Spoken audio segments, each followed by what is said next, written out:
Hello, everyone. I personally want to share a heartfelt thanks to Christopher Lafayette, Joanne Barry, and the GatherVerse S.H.E Summit team for including me here today. The title of this very short talk is Present Tense, or How We Present Its Intents. I'm Kathleen Cohen. I'm a tech humanist. I'm an XR strategist, and I look at many different technologies that inform our immersive experiences. I look at the creativity and the human potential of it all. And while I've been referred to as a futurist, I'm embracing these days what it means to be a presentist. My consultancy, the Collaboratorium, focuses on three areas: XR research, XR client strategy and production, with clients representing megacities, gigacities, healthcare, wellness, and media and entertainment, as well as public engagement, giving a talk like I am right now. And if you had to ask me which of these three areas I think is most important for now new metaverse, spatial computing business, I would say research. If you're a visual learner, my path started in fine arts. I became a muralist. I even went on into industrial design and became a glassblower. From there, it was animation, learning SGI on the box, and went straight to DreamWorks Interactive. We were the first game designers for Medal of Honor PSX-1. And then I went on to IBM Innovation and Disney. I really then focused on digital and data strategies as a creative, as a producer, and even went on to work alongside civics and politics on Independence Mall in Philadelphia and Washington, D.C. That brought me back home to do AR/VR projects. And finally now, 25 years later, we've broken through the screen, something more tangible. There's no better example of converging planes like in real life on a screen or in world than the work that's being done at holoride, and I'm honored to be an advisory board member to this talented team, using real-time car data, open map data, content development from our partners, as well as ride tokens for a new passenger entertainment experience. So come check us out. Also, I'm the annual jury chair for a European AR/VR award show hosted by the second largest theme park in Europe called Europa-Park. Check that out if you haven't been. And here we bring both makers and marketers, along with a tremendous amount of thought leadership, and entrepreneurs and visionaries in immersive products and services. This is a picture of me from just a month ago. It was fun from a friend in the audience. So, to better understand how much this tech space has evolved, we're going to the Wayback Machine. In 2018, I put together this deck. I was sort of an explorer mapping out spatial computing values. And AR/VR was gaining a lot more traction, but data and AI at the time needed to join the conversation too. Look at it today, it's crazy. But I wanted to farther the conversation around AR and VR, and I wanted to look at our own humanity, right? Instead of presuming that all humans would be always factored into the conversation. Wasn't necessarily the case. I wanted to spark a multi-year dialogue on immersive tech, so I started from the endpoint, space colonization. Then I moved back to the singularity. 27 years at the time into our future, I wanted to ask the questions, what our future was going to be, glasses on, glasses off, with data and AI and the human potential of it all. But I was really surprised what the World Economic Forum was touting that year. Google's CEO said AI is probably the most important thing humanity has ever worked on. But I was inspired by Jack Ma, the owner of Alibaba at the time, and what he had to say with his billion-dollar platform. The question was asked, after AI surpasses us, what's left? Jack Ma responded, "It was with this talk that I first began to be known as a tech humanist." The left side of the column is what Jack Ma said. These are the things we have to teach beyond computer science. The right side of the column is what I added to Jack Ma's list, but both are valid. By 2019, the evolution of the spatial computing field was and couldn't be tamed, and it wasn't contained. We'd be inviting work at that time beyond AR and VR. We invited MR and XR as a global umbrella, even RR and beyond. We were establishing frameworks with world building and all of the avatars in it. As we evolved, I began looking at what it means to be human and or twinning of our humanity. And again, as an LA native, I drew heavily from Hollywood history for the de-aging of actors as well as creating timeless identities. And so I brought it forward.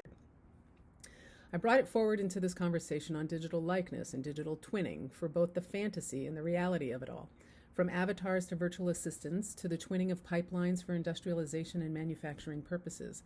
But in this particular image, I talked about the land rush of recreating your likeness. And upon our research, we found 12 unique companies working at the core of it all, each having different names for their digital likeness products. And what was so crazy only 3 years ago was that on these 12 companies, we found over 24 different other companies with unique names for their own digital human products. It was a land rush. Each company was focused on either humans becoming more digitized or robots becoming more human. So we identified a moment in time in 2019 from the tech side where we were sitting in this gap, the uncanny valley gap. So it was no surprise in 2019 that most of the funding was focused on virtual influencers inside gaming worlds. So here's little Michaela, left side, $3 million followers, and then Fortnite from Epic Games launched in 2017 with a daily income of 2.7 million. So who was asking the question about humanity's ROI on all of this, right? In 2 years, a lot more was even going to change. By 2020, everything collapsed. We still persevered. We played out digital twinning even more so. Since in real life was shut down, our future and our past basically collapsed. COVID was the driver. We accelerated into remote living and immersive experiences, and the world finally caught up with us, finally understanding what the word virtual actually meant, even though that really wasn't totally true. So how did we bring and how do we bring these frameworks into of real life in IRL into world building, into the metaverse? Who did we lean on? Who were we looking at? In 2020, it was about interconnectedness. We had mixed 3 different realities as opposed to creating just a mixed reality. This moment in 2020 is what I publicly coined the tribrid moment. We were all living parallel lives in real life, on a digital screen, and in world. So you might call it 1.0, 2.0, 3.0, but I see a collapse happening of all of these realities. So how did that feel 2 years ago to identify with the illusion of one's own identity? What did that mean? By 2021, I titled my talk, Being Human, Becoming Human, Beyond Human, the 3 phases. I decided that I was only going to represent myself as an avatar. I kind of like that avatar. Never once revealing my real face or identity through conferences, pitches, deliberations, award shows. And this was all clearly informed by the need to connect and what that meant. We did our XR research and homework, and the conclusion was people wanted me in real life, not because they didn't trust that avatar, but my real presence was more fun. In 2021, we as a community laid out and established the areas of spatial computing in the metaverse, including the visual layer of world building and avatars, the marketplace with blockchain, and the data and AI layer. And of course, in addition to this ecosystem and dialogue, I sought more. I invited Christopher Lafayette, our founder here, to sit with me on stage to help interrogate different modes of a humanity-first approach to building the metaverse. And as you all know, Chris's approach focuses on much more than just ROI. He and I possess the same qualities as tech humanists with social impact values. And we learned a lot together as a community last year, too. So in that discussion with Chris, I reflected my own work that represented a large portion of our much-needed learnings with an NEA-funded grant. The Indigenous peoples and First Nations peoples community, as well as the neurodiverse and autistic community. We twinned parts of these communities in a Web3 metaverse to learn more, and these learnings are germane to all XR game developers, experience designers, makers, marketers, to all of us. This was cool. We learned a lot about Indigenous science. We learned how First Nations peoples look at a tree. A First Nations person looks at this tree and they see kayaking, they see fishing, they see a generation of families all sitting around that tree. They see an action, they don't see an object. So when you really understand Indigenous science, you talk a lot about the ings in life and not the things. Talking and sharing and convening and understanding and living. So we shouldn't just code a tree as a library asset for a game. We need to code an action. We need to infuse Indigenous science into that action. A tree is much more than an object. So we have a chance now to experience that. So what inspires me today, this idea of legacy and legacy thinking? And what are we forging for the future? And what are we leaving behind? Of the many tech humanists and thinkers that I have in my arsenal, but that have impacted my perspective, Ari Wallach is one, and he is the founder of the Long Path Labs. He's another futurist. His central question is this: how do we become great ancestors to our future descendants?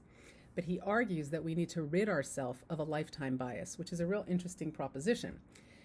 This is the inability to look beyond a single lifetime, that we need to look at many lifetimes ahead. Look at Wales right now, the country. They have a Future Generations Commissioner, and when confronting a crossroads, she weighs in how outcomes might impact future generations. How rad is that? Japan's future design movement is directly inspired by the principle of seventh generation decision making, practiced in many Native American communities. So this is cool. Across the country, citizens can call a budget meeting. Members are chosen to act on behalf of future generations. They don these golden ceremonial robes. And the whole idea is to get them in the frame of mind to imagine 40 to 50 years into the future. And they can cast votes demonstrating empathy for a future based in the present. I love that. At COP27's climate conference this past year in Egypt, Tuvalu's foreign minister announced that the country was twinning itself in the metaverse to preserve its existence. As our land disappears, we have no choice but to become the world's first digital nation. Our land, our oceans, our culture are the most precious assets of our people, and to keep them safe from harm no matter what happens in the physical world, we're going to move them to the cloud.